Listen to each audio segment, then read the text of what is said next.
तर मनसे अध्यक्ष राज ठाकरे आता हे पुण्यात दाखल झालेले आहेत। डेक्कन परिसरात पुलाची वाडी इथं ते पोहोचलेत।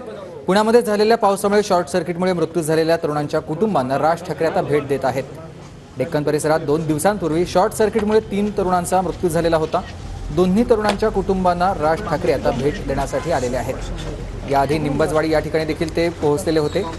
पुण्यात मुसळधार पावसामुळे अनेक सखल भागांमध्ये पाणी साचून मोठं नुकसान झालं आणि या सगळ्या परिस्थितीचा आढावा राज ठाकरे यांच्याकडून घेतला जातोय आणि आता ते डेक्कन परिसरात दाखल झालेले असून पुलाची वाडी इथे पोहोचले।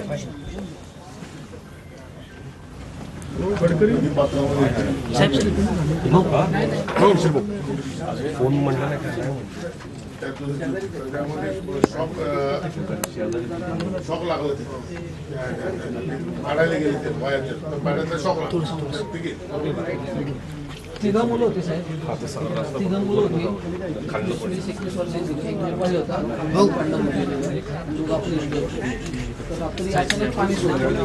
कुठली कल्पना होती आधी पाणी जेव्हा सोडायची त्यावेळेस सांगायचे भोगी किंवा कुठलंच त्या दिवशी रात्री चाललं नाही आणि अचानक पाणी सोडलं बाबू सर। आणि त्यात ते गाडी ते काढायला गाडीनं बोलली, त्याच्यावर सगळं चालायचं दररोज, त्यामुळे वाचवायचं।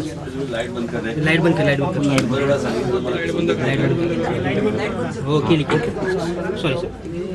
त्याला पुढे जो गेला घाणेकर म्हणून तो पुढे गेला, पण त्याची गाडी होती त्याने गेला झाला तो शॉक केला, शॉक आला तर हा याचा भाऊ गेला दुसरा, हा दोघं ते अजून 5-6 मुलं होती नशीब हा चौथा समोर त्या पायाला हे झालं।